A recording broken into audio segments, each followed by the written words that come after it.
Imagine someone sliding an ice pick behind your eye, not to kill you, but to cure you. In the 1940s, thousands lined up for this miracle of modern medicine. Housewives, veterans, even children. They wanted peace.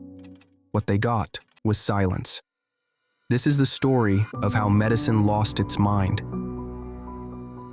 Before there was the lobotomy, there were the asylums. In the early 1900s, mental illness was a sentence, not a diagnosis.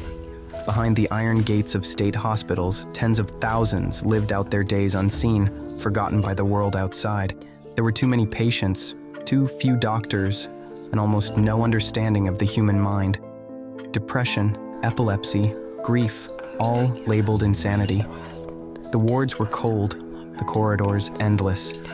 Restraints, sedatives, and isolation were medicine. Families signed the papers and prayed the silence meant healing. But silence was all they ever got. Out of this desperation, one man would rise, a doctor who believed salvation could be found not in therapy, but in surgery. From the shadows of the asylum emerged a man who wanted to change everything. Dr. Walter Freeman was a neurologist with charisma, showmanship, and an obsession. He believed mental illness wasn't emotional, but mechanical. If the mind could misfire, the brain could be rewired. Alongside neurosurgeon Dr. James Watts, Freeman began experimenting with the brain's frontal lobes, cutting the connections he believed trapped people in madness. At first, it was hailed as genius. Patients seemed calmer, quieter, easier to manage. Newspapers called him the miracle doctor. But behind the flashbulbs and applause was a growing question. What part of a person must you destroy to make them easier to live with?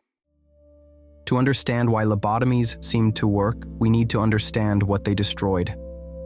The prefrontal cortex sits just behind your forehead, the part of the brain that makes you you. It governs planning, empathy, impulse control, and judgment, the seat of personality itself. When Freeman drove his instrument through the eye socket, he severed the connections between this region and the emotional centers deeper in the brain, the amygdala and thalamus. The result? Emotions without control became control without emotion.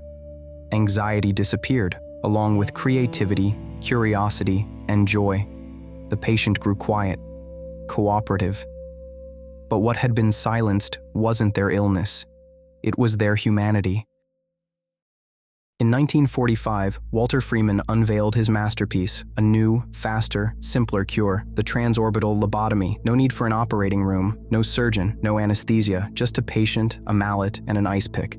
He would lift the eyelid, place the tool just above the eye, and strike it through the thin bone into the brain. A few twists of the wrist, and the mind was reset.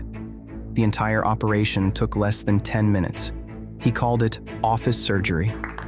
Freeman traveled from hospital to hospital, performing hundreds a week, even in hotel rooms and public demonstrations.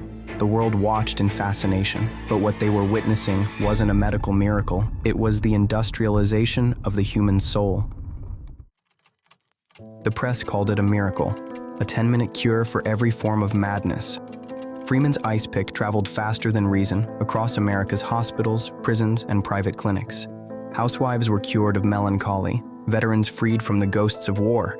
Even children, labeled difficult, were given a new start.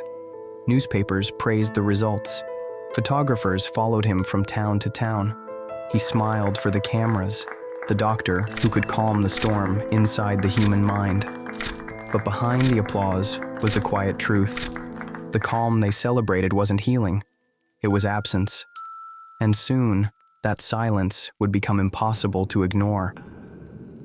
For a while, it looked like success. Patients who once screamed and fought now sat quietly, hands folded, eyes open but unfocused. They smiled when spoken to. They obeyed. But something was gone. The spark, the self. Many forgot how to speak, how to eat, how to feel. They'd stare at the wall for hours, placid, hollow, alive only in the biological sense. Families brought home strangers wearing the faces of the people they'd loved. Walter Freeman called these his success stories. He would pose for photographs beside them, smiling proudly as they slumped in wheelchairs.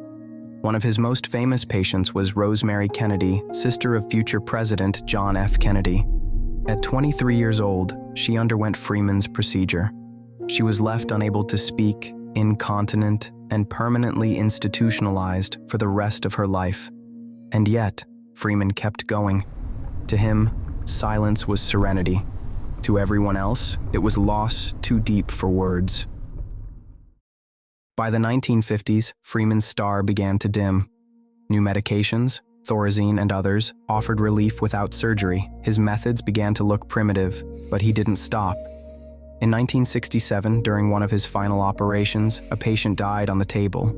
The hospital revoked his privileges. He packed his tools into his car, the same lobotomobile that had carried his fame, and vanished from the medical world. Freeman spent the rest of his life traveling the country, visiting his former patients, over 3,500 souls altered by his hand. Many of them could no longer remember his name. Walter Freeman died in 1972, alone. He never faced trial, he never repented, but his legacy remains. In his lifetime, more than 50,000 lobotomies were performed. Today, lobotomy stands as one of medicine's darkest chapters, a monument to what happens when curiosity outruns compassion. But long before scalpels met the mind, another miracle promised to heal the body itself, a glowing cure, radiant, beautiful, and utterly lethal. Next time on Cures That Killed, the Radium Glow.